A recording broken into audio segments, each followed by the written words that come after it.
Boa tarde para todos. É uma tarde assim de uma felicidade muito grande. Deixa eu me apresentar, né? Eu me chamo Fernanda Morim. Tenho a alegria, a honra de coordenar o NESAM, que é o Núcleo de Estudos da Saúde e Alimentação Materna e da Mulher.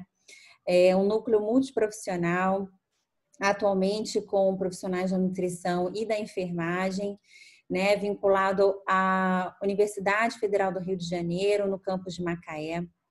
Esse núcleo vem trabalhando, né, nesse ano de 2020 com algumas atividades remotas, dentre elas, na parte de popularização e divulgação científica, nós adentramos aí o canal do YouTube também, e estamos com um canal lá com algumas atividades, com algumas propostas, né, de comunicação, entre elas esse painel virtual, que tem o objetivo da gente trazer uma temática voltada, né, inserida dentro da saúde da mulher, e que a gente convide profissionais expert dentro do assunto, para que converse conosco numa proposta de 25 a 30 minutos, academicamente, e que depois, então, a gente converse, debata, tire dúvidas, reflexões, discussões, enfim, para que possamos, né, fazer essa transformação aí na promoção da saúde voltada para a mulher. E eu tenho a grande alegria hoje de contar com a participação da nutricionista Juliana Dolfin, que é egressa da casa. Eu tive a alegria, né, de conhecer Juliana ainda na sua formação acadêmica, né? Tive a oportunidade de estar com ela no seu processo de formação, e hoje de tê-la como colega, amiga de trabalho, né? E ver o crescimento dessa profissional que está aqui hoje com vocês. Então, aproveitem. Depois a gente pode conversar um pouquinho no chat. Vocês me contem aí de onde vocês são. Eu quero saber se vocês são alunos, se não são, de onde são. Podem ir colocando por aí. E, Ju, eu tenho esse coração preenchido hoje de ter você aqui com a gente. Muito obrigada pela sua generosidade, de topar, né, na sua agenda aí atribulada, estar aqui conosco, né? De forma totalmente voluntária, porque faz por amor mesmo a sua ex-casa enfim, a sua profissão. Muito obrigada. A fala é toda sua. A gente já combinou aqui nos bastidores mais ou menos o tempo. Eu te aviso, né, quando der, para que a gente consiga ter aí uns 30 minutinhos ainda para discutir. Então, vocês fiquem à vontade. Boa tarde. Eu tô emocionada, né? Eu já estava quase chorando. E olha que eu não sou Fernanda, mas é impossível não me emocionar ao voltar à casa onde me formei, onde fez toda a minha construção de quem eu sou, do que eu escolhi trabalhar e da forma como eu escolho falar da nutrição, sabe? Porque existem várias formas de falar da nutrição, mas sem dúvida, quando você fala com o seu coração, é a melhor forma para você tocar a vida de outras pessoas. Como a Fernanda disse, eu sou egressa de nutrição da UFRJ Campus Macaé. Atualmente eu faço pós-graduação em comportamento alimentar pelo IPGS. E a gente vai conversar um pouquinho, é um bate-papo, super mesmo, sobre o impacto dos rótulos e padrões no determinante de escolhas alimentares. Deixa eu ver se vai passar esse slide, né? Tá. Por que eu escolhi trabalhar com comportamento alimentar, que é algo que sempre me perguntam?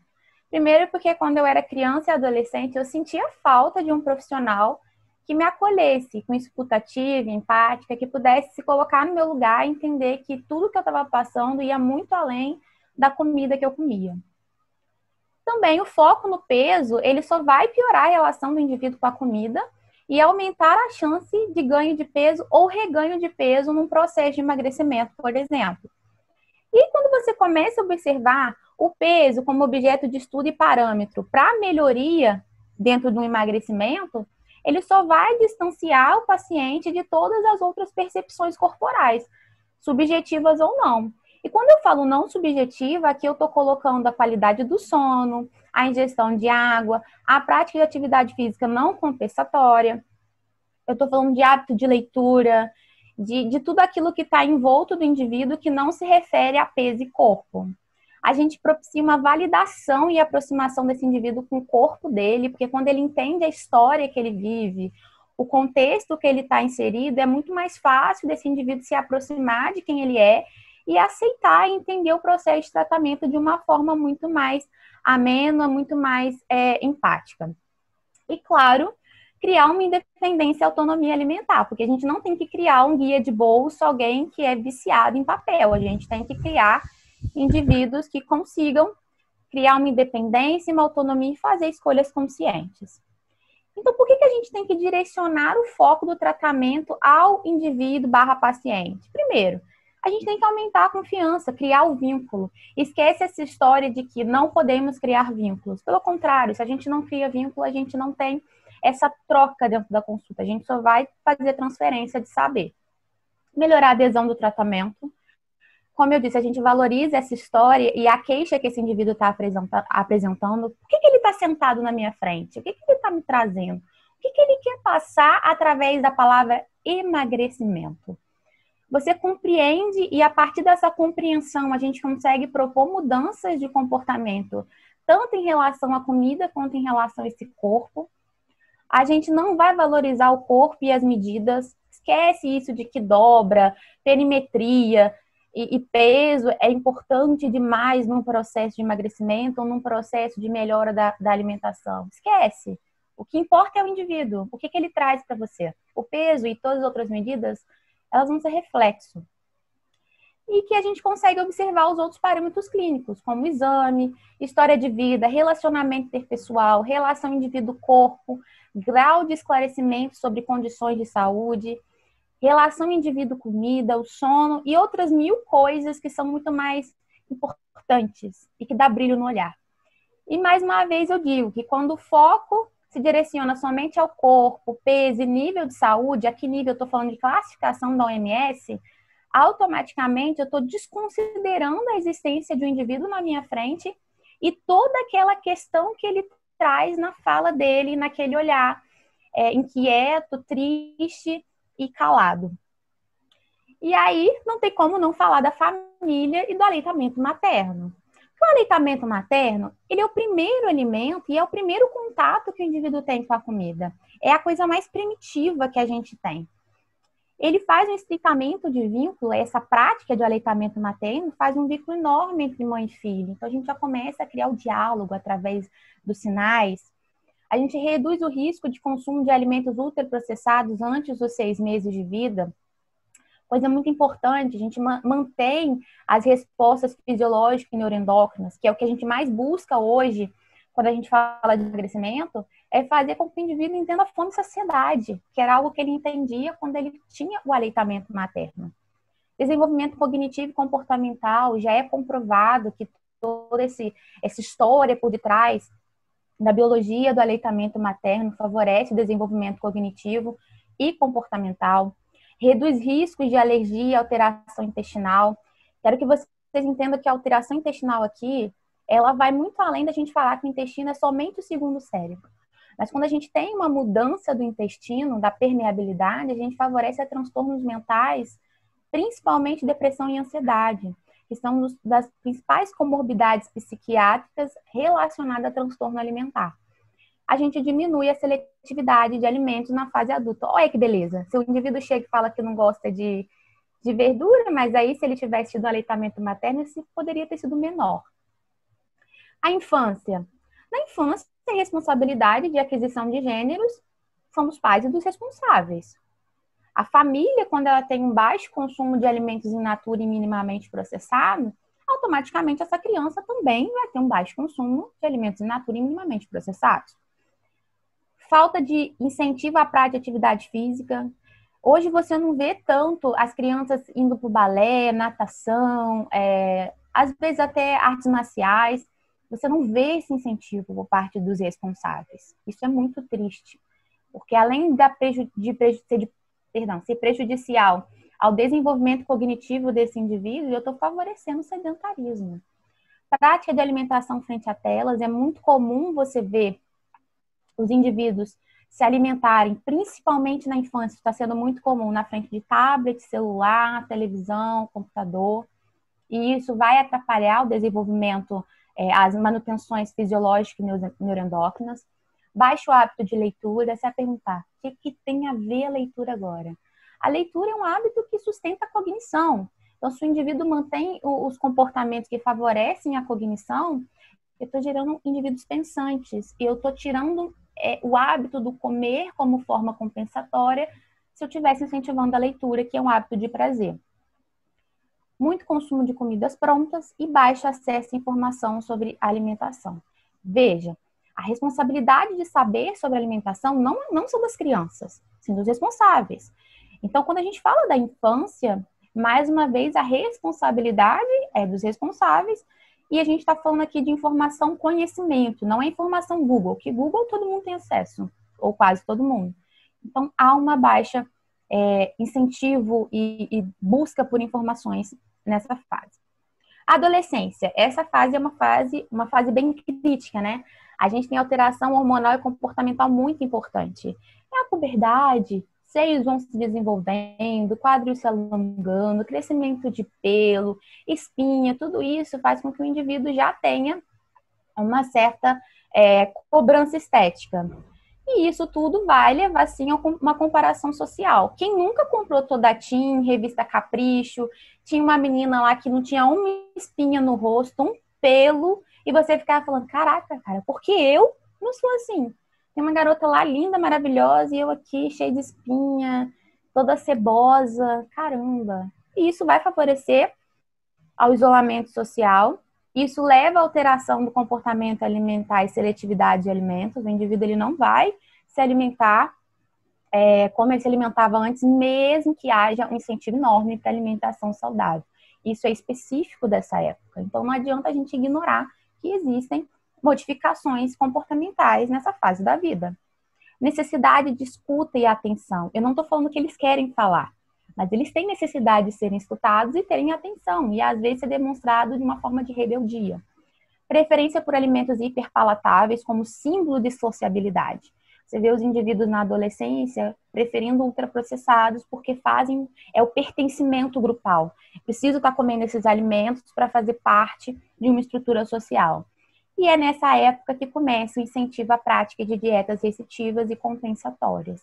Então, é justamente a fase mais crítica do indivíduo que ele começa a ir atrás de dietas restritivas como uma forma de amenizar as suas queixas.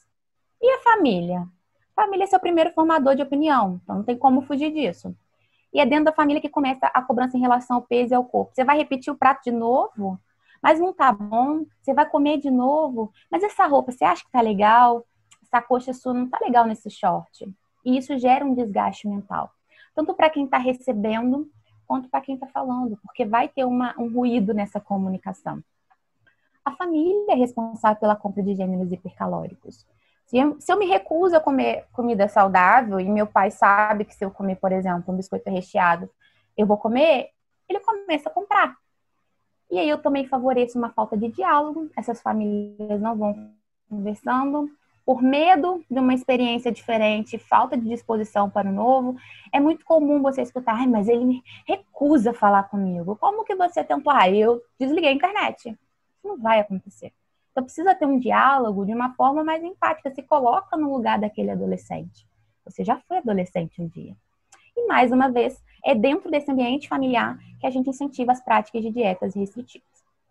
Agora vamos adentrar no nosso assunto de rótulo e padrão. Eu procurei o significado de rótulo no Google. Não sou boba.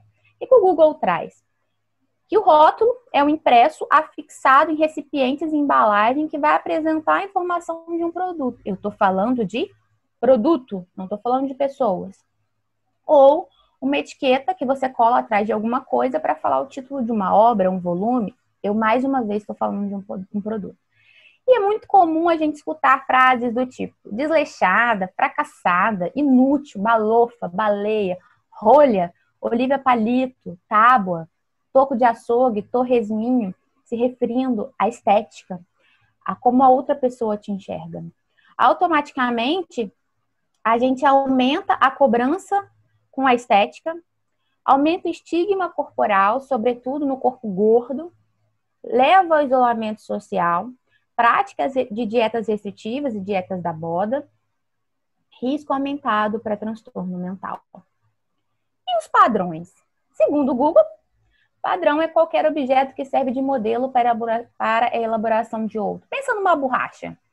Se eu fizer várias borrachas para vender, e cada uma de um tamanho, você percebe que eu não consigo dizer qual é o modelo da minha borracha? Porque as borrachas não são iguais, elas não são do mesmo tamanho. E aí tem uma outra referência, nível de exigência com base em julgamento, controle de qualidade. Eu posso ter todas as borrachas do mesmo tamanho, beleza, eu atingi um nível de padrão.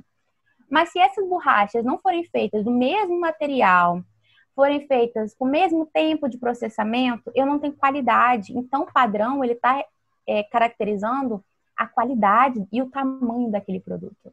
E quando a gente fala de corpo, o que é o padrão? Ser magro, alto, ter a perna alongada, quadril estreito, fino, peito bem marcado, cabelo liso, sem estrias, sem celulite, manequim 38. Eu não conheço ninguém assim, sem ter passado por uma cirurgia reparadora. E o que acontece? Quando a gente fala de padrão, é como se a gente escolhesse uma única pessoa que entrasse nesse critério e ela é o padrão. O padrão não é um conjunto da sociedade. A gente elege alguém para representar outras pessoas. Olha que tristeza que é eu, com 1,58, me comparar a Gisele Bündchen, que tem 1,70. É desleal. Não faz parte. Não bate, sabe? A conta, ela nunca vai fechar. E o que acontece? Eu aumento mais uma vez a comparação externa e automaticamente a interna. Cobrança excessiva com o corpo. Recusa alimentar ou comer exagerado, perdão. Métodos compensatórios, e aí entra tanto a prática de dieta quanto exercício físico, e a busca incansável por correção estética. Então, você começa a ver cada vez mais os indivíduos indo atrás de silicone, lipo LED, enfim, aqueles N nomes de cirurgias estéticas. E, mais uma vez, risco para transtorno mental ou mental relacionado à alimentação. E qual a influência disso tudo para a percepção corporal? Mas a gente tem que entender que a percepção corporal ela parte de 2 pontos. O perceptivo e o cognitivo. Quando eu falo do perceptivo, eu estou falando meramente da dimensão e o tamanho do meu corpo. Como eu encaro isso? O cognitivo já é o processamento de tudo aquilo que eu vivencio e escuto. Eu levo em conta atitudes e emoções negativas ao corpo. Você percebe que toda vez que a gente toca no assunto de rótulo e padrão, a gente gera uma sobrecarga emocional e esse processamento emocional, na maioria das vezes, para não dizer sempre, é numa forma negativa e pejorativa. Então, automaticamente, a percepção que eu tenho do meu corpo não vai ser a imagem que ele realmente emite. Então, assim, a gente começa a levar esse rótulo e padrão como uma forma pejorativa da percepção corporal. Eles vão impactar nisso sim. E isso a gente entra na batalha cruel do estigma do peso. O indivíduo ele se sente exausto, estressado, cansado. Ele entra numa saturação mental muito grande. O que ele prefere? Se isolar. E quando ele se isola, somado então com essa sobrecarga emocional e o comer disfuncional, ele vai estar fomentando cada vez mais essa cultura da dieta, esse estigma corporal. E tudo isso favorece transtornos mentais.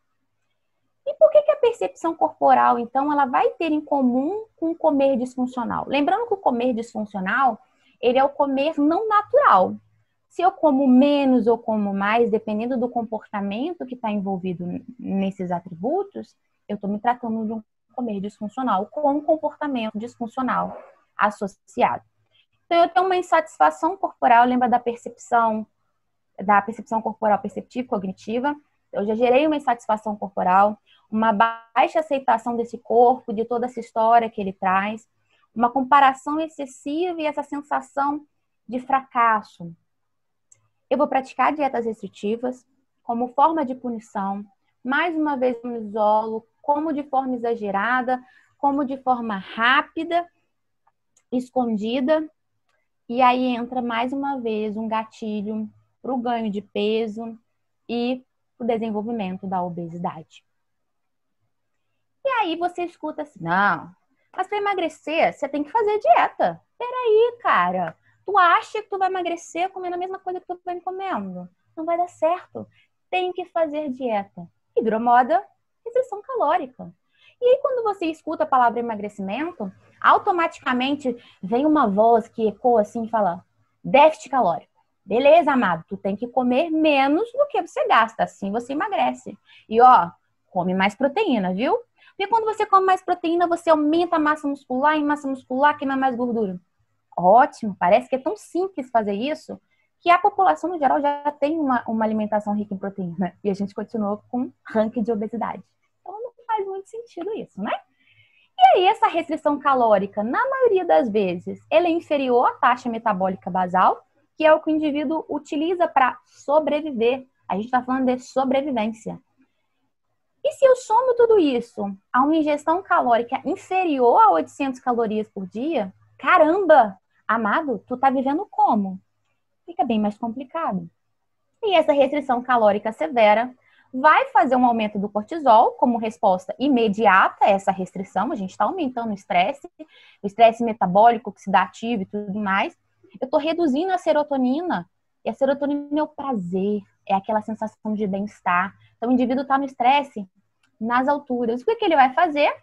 Preferir alimentos palatáveis. Eu prefiro comida rica em gordura, açúcar e aditivos químicos, por exemplo, o glutamato, que realça o sabor, que me dá aquela sensação transitória de prazer, de tesão em comer. E tudo isso vai ativar o meu sistema de recompensa. E aí, antes de a gente entender esse sistema de recompensa, a gente precisa entender como que a gente regula a ingestão alimentar, e eu vou ser bem breve nisso. A ingestão alimentar, a gente tem duas áreas, grandes áreas, melhor dizendo. A área central do hipotálamo, que vai falar a quantidade do que se come. Regulação de fome e saciedade.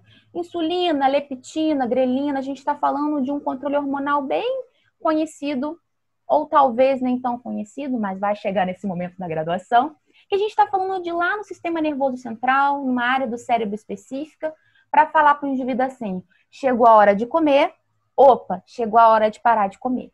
Só que, ao mesmo tempo, a gente tem uma outra área que se chama sistema límbico. A gente está falando da qualidade do que a gente come. Então, peraí, se para fazer dieta e emagrecer é só comer menos do que gasta, então eu posso comer qualquer coisa que encaixa nessa caloria? Interessante. Mas aí eu tenho a outra área que regula a qualidade do que eu como, que é o sistema límbico. Então, teoricamente, estou dentro da caloria. Só que se eu começo a ingerir muitos alimentos hiperpalatáveis, que são esses ricos em açúcares, gorduras, aditivos químicos, eu estou hiperativando o sistema límbico, que é responsável pela recompensa. Olha o perigo que está. E aí vamos entrar então na recompensa. Eu, Juliana, passei por uma restrição calórica muito importante, severa, menos de 800 calorias por dia, menos de 1.000, vamos dizer assim. E aí eu falei, vou fazer low carb. Não, low carb não. No carb. Não vou comer carboidrato. Ah, mas eu prefiro fazer jejum também associado. Veja bem, pode ser dissociado ou tudo isso associado, que é muito comum. Eu já baixei a serotonina, aumentei o cortisol tá lá, focando, bem alto. Aí eu vou lá e faço o quê?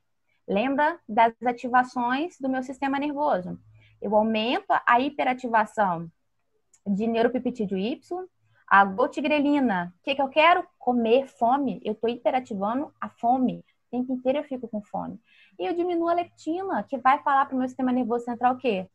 Chega. Então eu não tenho esse controle de saciedade bem estabelecida. Aí eu vou aumentar o apetite e diminuir a saciedade. O que eu faço? Recompensa. Então você percebe que somente a prática da prática de dietas restritivas, somada a toda essa confusão que tem, faz com que o indivíduo tenha um sistema de recompensa bem estimulado. Então aí que está o problema. Quando a gente fomenta a indústria de dieta, dieta, a gente automaticamente está favorecendo essa recompensa o tempo inteiro. Então, o tempo inteiro esse indivíduo vai querer comer comidas hiperpalatáveis que são hipercalóricas. Então, o ganho de peso, ele não é meramente uma situação de querer ou não querer, emagrecer ou não emagrecer. Vai muito além disso, e a gente precisa ter isso bem claro. E aí eu tirei de uma revisão, que ela é bem boa, que fala sobre a indução da obesidade através de dieta, que também está relacionada a essa interrupção do ciclo circadiano. Vale super a leitura, perdão. E aí a gente volta para o aprisionamento no ciclo da dieta. Pera, eu vou me restringir. Eu não vou comer, eu vou fazer dieta, eu vou acordar, vai ser maçã, almoço, salada e carne, e por aí vai. Só que aí no meio do dia eu recebi um telefonema daquilo que eu não gostava. Gerou uma sobrecarga emocional. Sério que durante a sobrecarga emocional você vai pensar na dieta? Não. Você quer o quê? Aumentar a serotonina. Então tem um descontrole alimentar. Eu vou comer de forma exagerada, talvez de forma compulsiva. O que vem depois? Uma tristeza profunda, uma culpa e um arrependimento. O que automaticamente eu quero fazer? Voltar para a restrição alimentar severa como um método compensatório. E aqui eu nem tô mencionando a atividade física. Então, mais uma vez, ficar no meio da dieta é algo que é condicionado. Nós crescemos nesse meio, então a gente acredita que é necessário estar dentro desse meio. Então, é muito difícil você quebrar esse ciclo com o paciente. Mas é importante entender o porquê que isso começou a acontecer, justamente para a gente interromper esse ciclo de dietas. E a gente vem com a gordofobia e a opressão do corpo gordo. A gordofobia, o termo é bem claro, a gente está criando uma fobia contra o corpo gordo. É a não aceitação do corpo gordo. Então, a gente entra numa discriminação do corpo gordo, uma imposição do emagrecimento como forma de saúde, isso é bem claro. Ah, mas Juliana, você não acha que se você emagrecesse não seria melhor? Aí você não vai ter diabetes, né? Pressão alta, alteração de colesterol, todas essas coisas. Acho melhor você emagrecer. E meu exame tá normal. Então, assim, será que é questão de saúde? Ou uma imposição de ter um corpo magro? Aí volta a dizer, gordice. Chegou o final de semana, a pizza, opa, tô comendo gordice. Será que esses alimentos, eles são impositivos do corpo gordo? Será que o corpo gordo obeso só come esse tipo de alimento? Acho que a gente tem que começar a pensar nas terminologias que a gente acaba usando. Combate à obesidade. Eu sei que é importante a gente trabalhar essa questão da obesidade, métodos de prevenção, melhorias dos parâmetros relacionados à obesidade. Mas, galera, a gente não vai acabar com o corpo gordo. A obesidade, ela é uma terminologia para designar um corpo que tem um IMC acima de 29.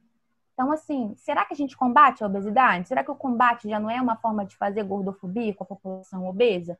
A gente também tem que pensar sobre isso.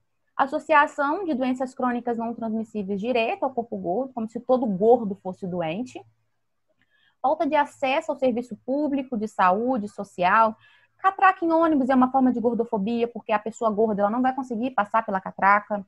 Os assentos em locais públicos que são bem pequenos, né? Então, um obeso, por exemplo, não vai sentar ali. Não ter uma cadeira de dentista, um dentista que consiga atender essa população. Eu estou falando de indivíduos acima de 120 quilos, obviamente. Então, a gente já começa a não ter lugares públicos, privados, de saúde ou não, para aceitar esse corpo gordo e tratar ele como uma pessoa normal. Isso não muda. Ele ser gordo ou magro, isso não muda. Então, o corpo gordo ele vai sofrer todos os estigmas sociais, todos os pejorativos que você possa imaginar. Mais uma vez, desvaloriza o indivíduo, estigmatiza e hostiliza. E é aquela discriminação social de pessoas que não vão se adequar ao padrão. Qualquer pessoa que não se adequa ao padrão tende a sofrer algum tipo de discriminação. Principalmente um corpo gordo que foge de todas essas expectativas sociais a respeito de um corpo. Principalmente se esse corpo for de uma mulher. Porque incomoda. Já parou para perceber que o homem que tem barriga é um sinal de... Ele tem experiência, né? Viveu bastante. Mas quando a gente fala que é uma mulher com barriga, ele é desleixado. Então, assim, a gordofobia, ela também está relacionada a gênero. E aí a gente tem a Carol Zaka, que é uma digital influencer, super colega, assim, de Instagram. Ela falou uma vez uma frase que me chamou muita atenção. Se um dia você encontrar um gordo comendo fruta ou salada, enxergue ele como uma pessoa normal que ele é, que tem seus gostos e liberdades para comer o que quiser e quando quiser, inclusive fruta e McDonald's. Qual o problema nisso? Tanto ele em reeducação alimentar ou não.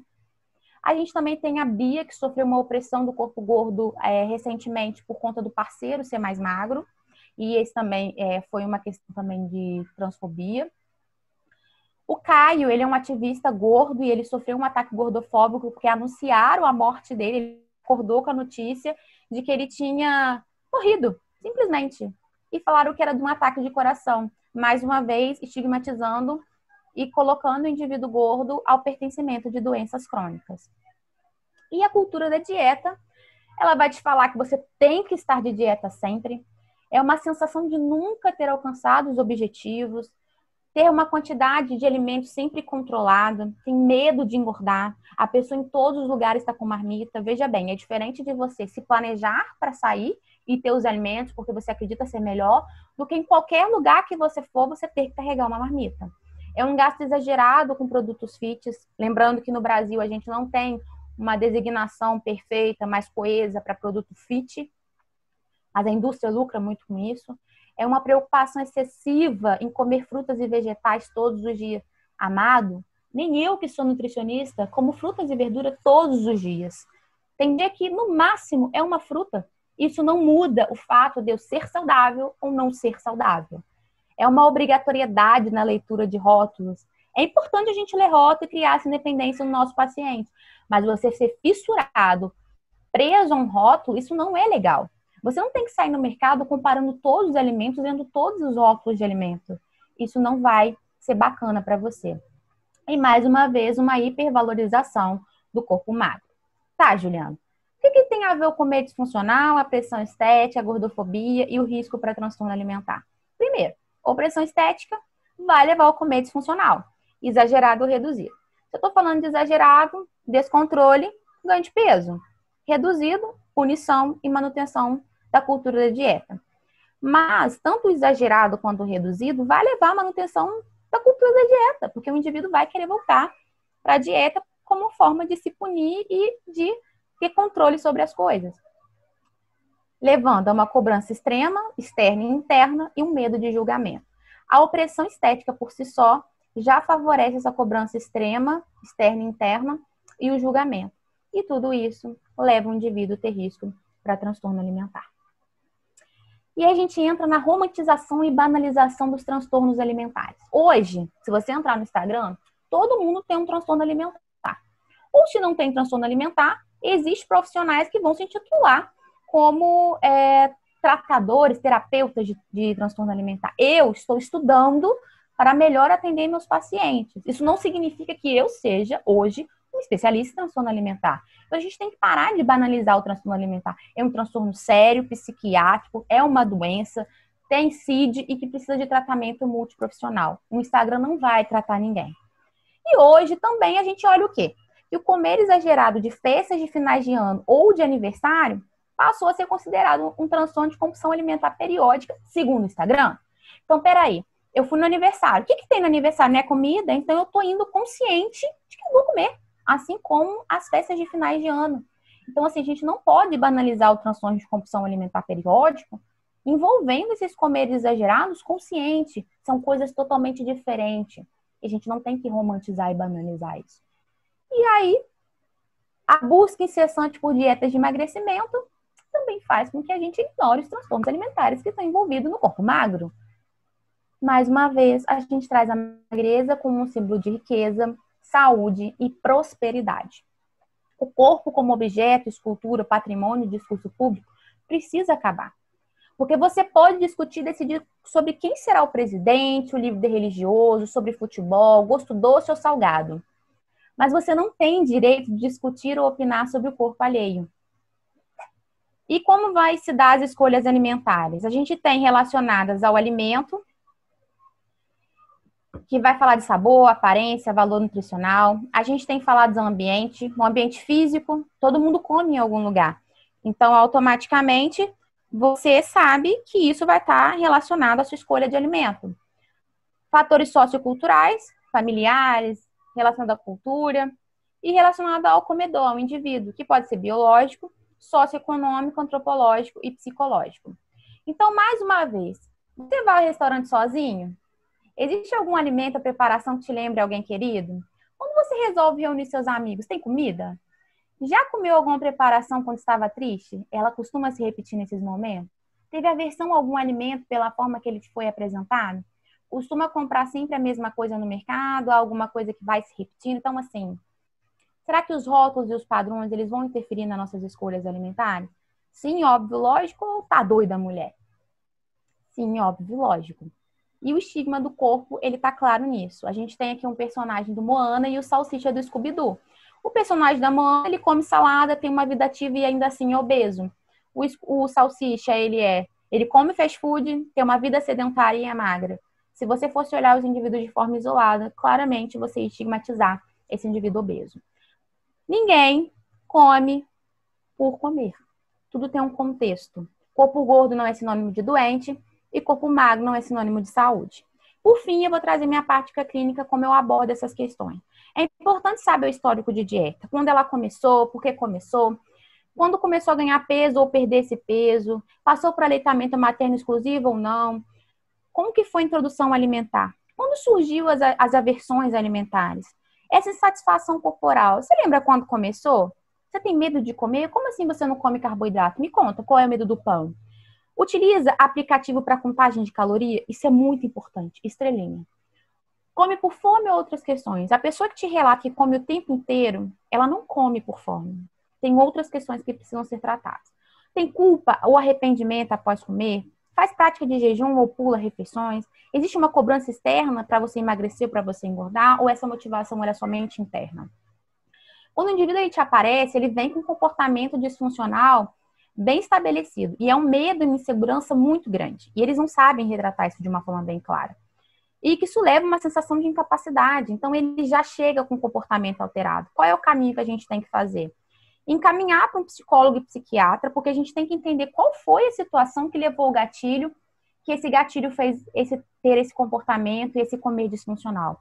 A gente não vai tratar esse indivíduo sozinho. A gente precisa trazer, mais uma vez, o acompanhamento multidisciplinar e multiprofissional, com outros terapeutas envolvidos no comportamento alimentar, para a gente entender qual foi a situação que fez o disparo, que trouxe um gatilho, que fez esse comportamento disfuncional acontecer.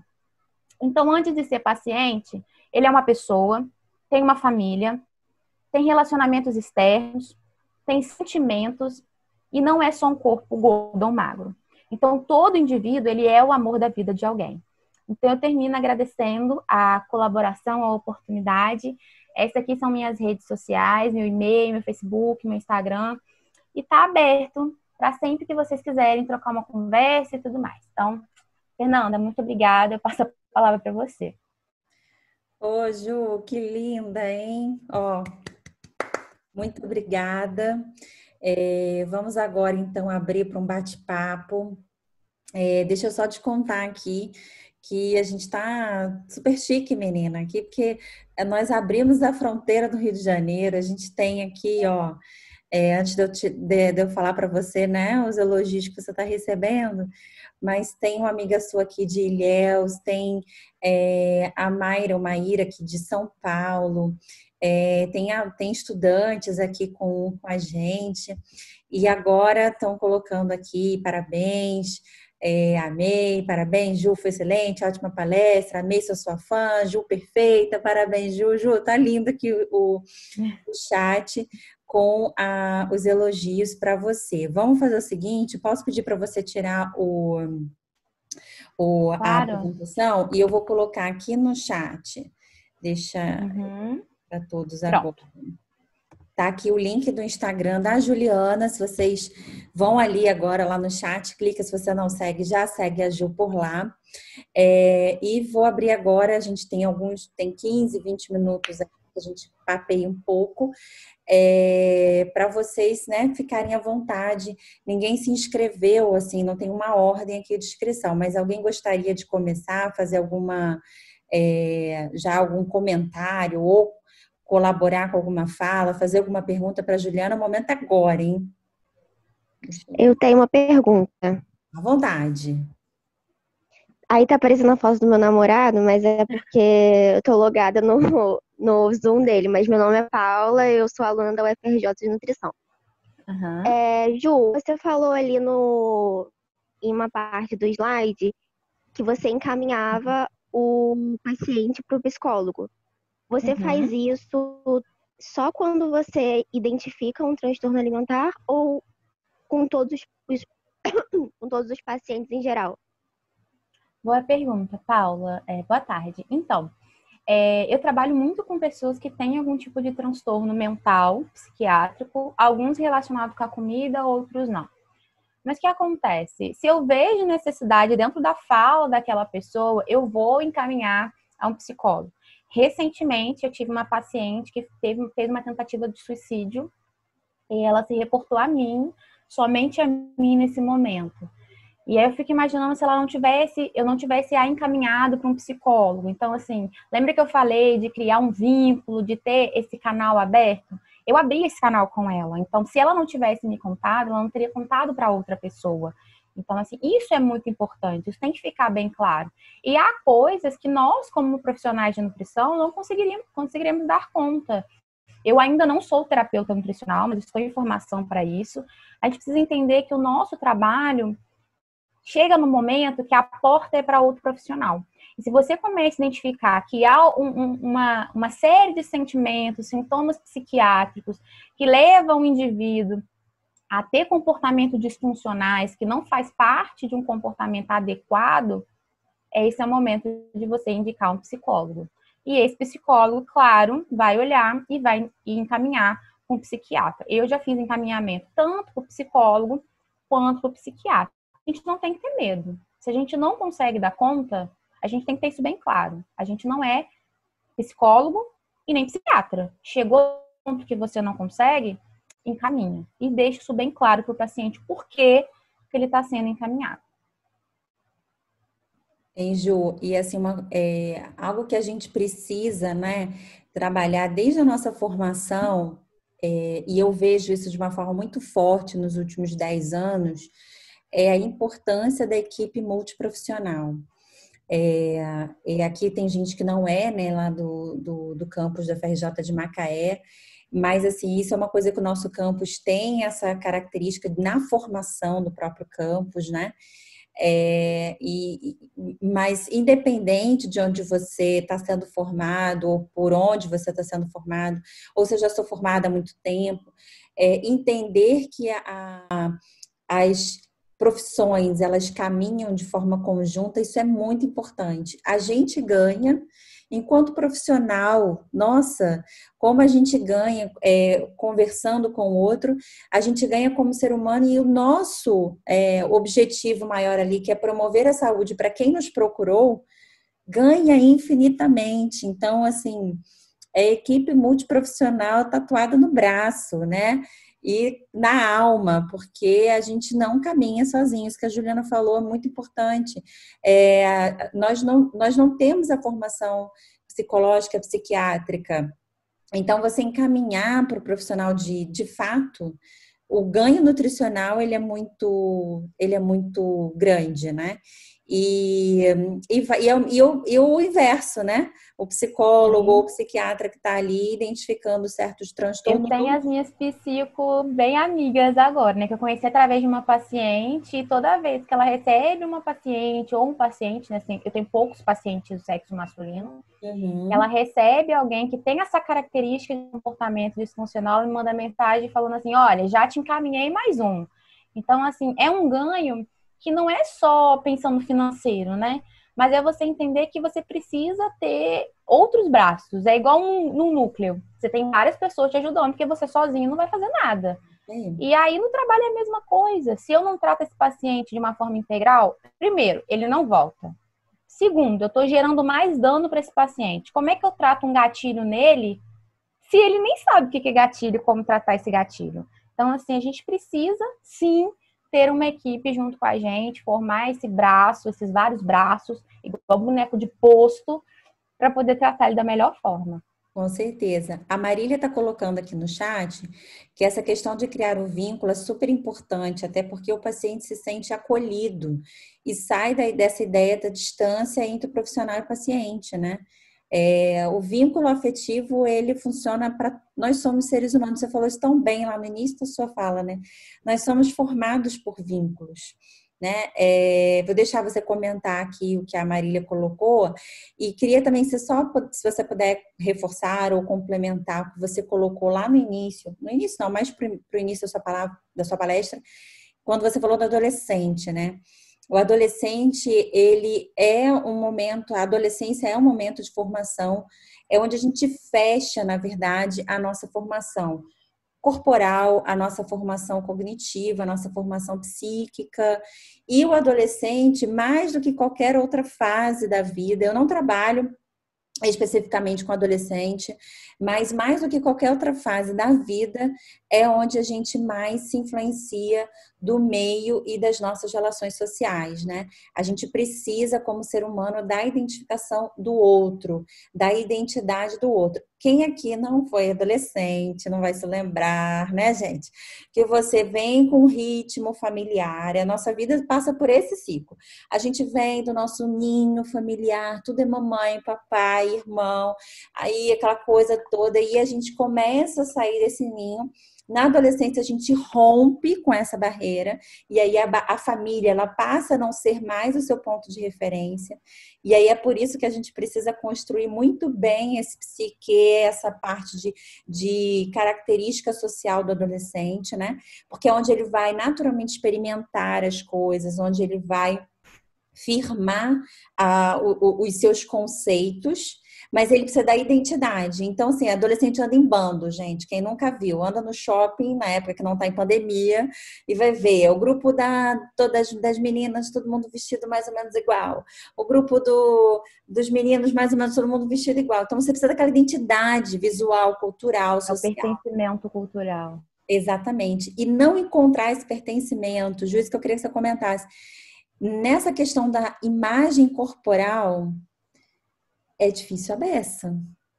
Sim, eu tenho pacientes, né? Eu trabalho com pessoas de 14 anos até 50 anos, pensando só nessa parte de comportamento alimentar, porque eu também trabalho com idosos. Então, assim, eu começo a ver que eu tive transtorno alimentar quando eu era mais nova, por conta de uma série de problemas, sobrecargas familiares, né? Separação dos meus pais foi o maior gatilho do comer compulsivo. Então, isso também acontece dentro de casa. Às vezes, toda essa estigmatização do corpo, ele é fomentado no ambiente de casa. Quantas vezes o adolescente, ele come muito, muito, sabe? Ele tem isso como uma característica de alteração hormonal, é dele, faz parte desse ciclo da vida. E as palavras, quando a gente não pensa no que a gente fala para outra pessoa, a gente só está fomentando esse transtorno. Porque, assim, eu sei o que eu falei, Fernanda. Como você recebeu, eu não sei. E, assim, é uma cultura tão grande de que não pode conversar com o adolescente. O adolescente tem que ficar no quarto dele, na vida dele, no ninho dele, tudo dele. Só que, peraí, começa só a trocação. Agora é tudo WhatsApp ou Messenger. Vem comer, vem isso, vem aquilo. E como eu disse, ele precisa de escuta e de atenção. Ele não precisa que você chegue e fale assim: oi, Fernanda, você quer falar alguma coisa? Ele não vai falar nada. Mas você precisa começar a cultivar esse hábito de sentar à mesa, de tocar em assunto. Como é que foi seu dia, Fernanda?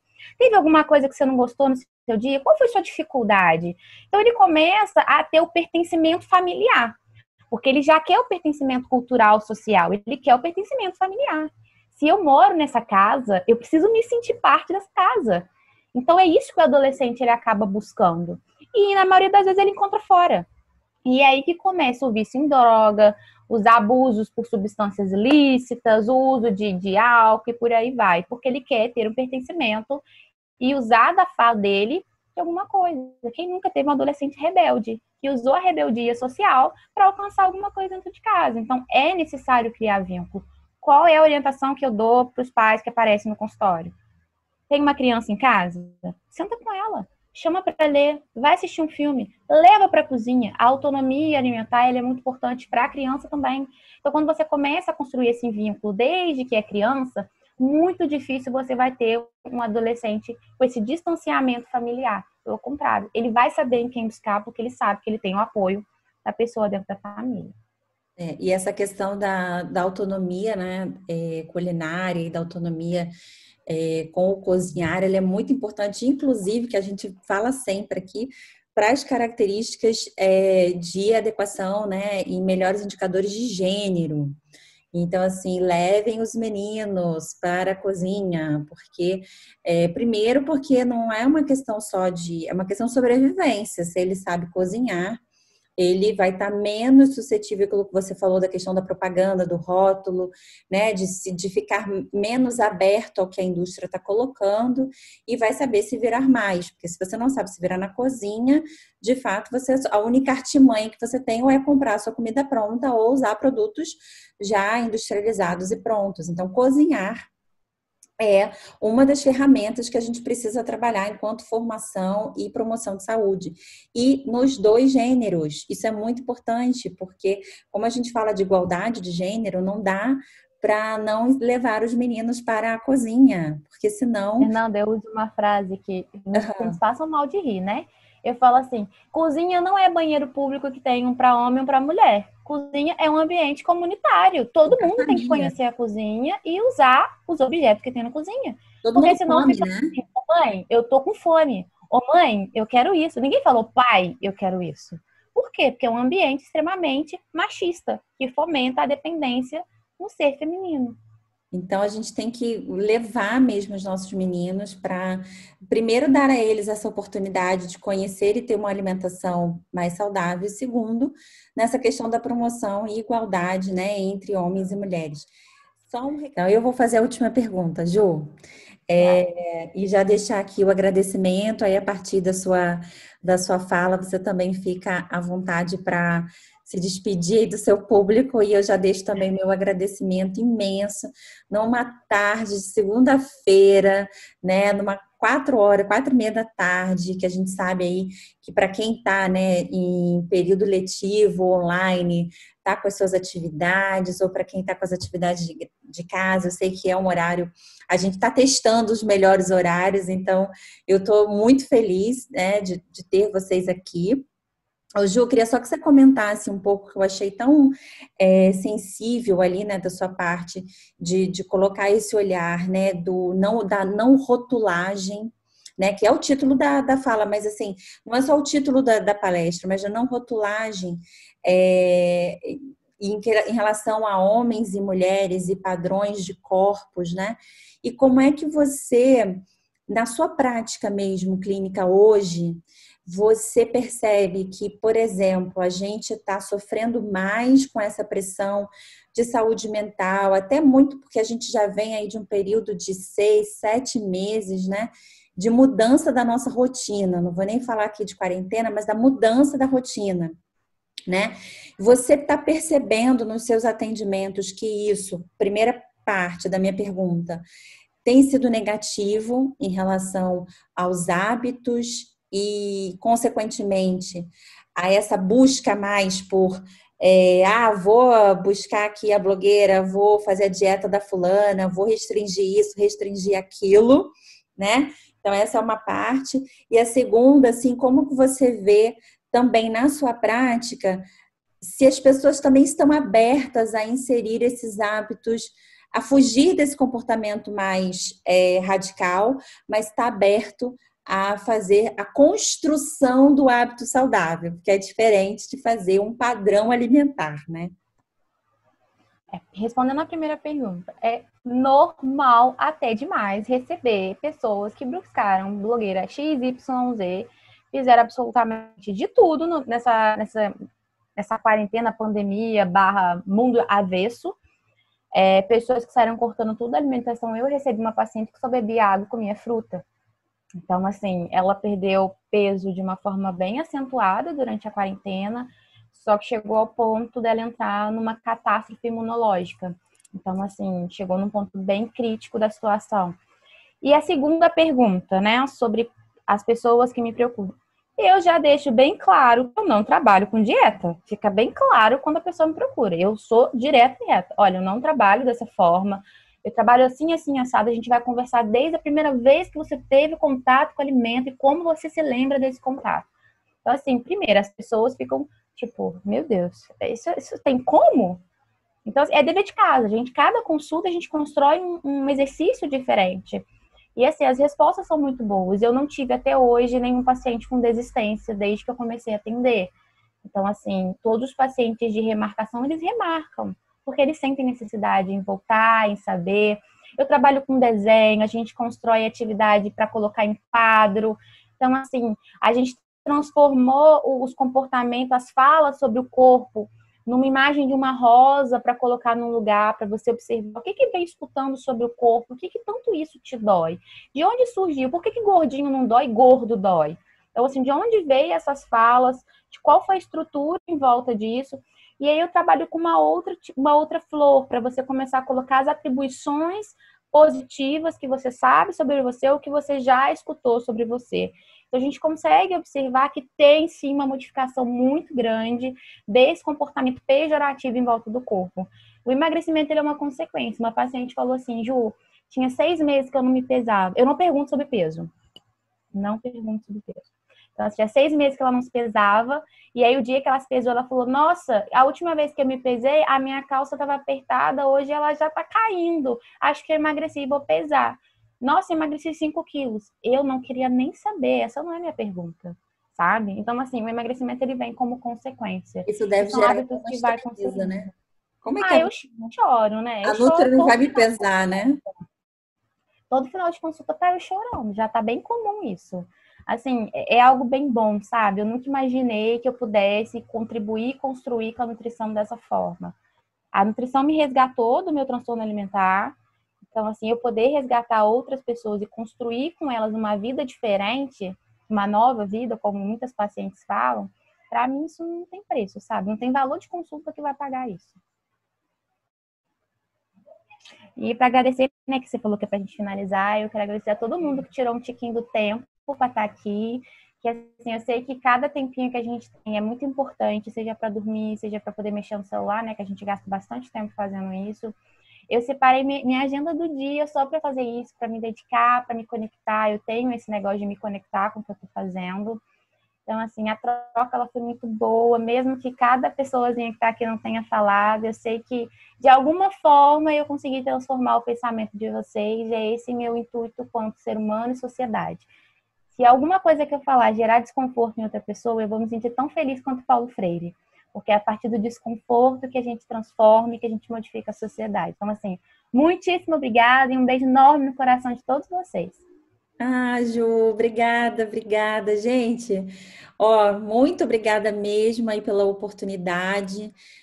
A gente aprende muito, que a gente tenha aí outros bate-papos como esse, que vocês levem aí um pedacinho da Ju, que é essa pessoa maravilhosa. A gente está encerrando, então, a nossa atividade para o Setembro Amarelo com essa fala que faz todo o sentido, né? Da gente cuidar do outro de uma forma integral, olhando de fato para o outro e não para um número, né? Um número de massa corporal ou um número de manequim, por exemplo. Acho que a Ju deixou isso muito, muito claro. Se você é estudante da área da saúde ou você é profissional, eu acho que ficou bem aqui o recado. Ju, muito obrigada pela sua generosidade de novo para cada um de vocês. Eu vou ser repetitiva, obrigada pela oportunidade. Não esqueçam do link e a gente vai encerrando por aqui. Um beijo, gente!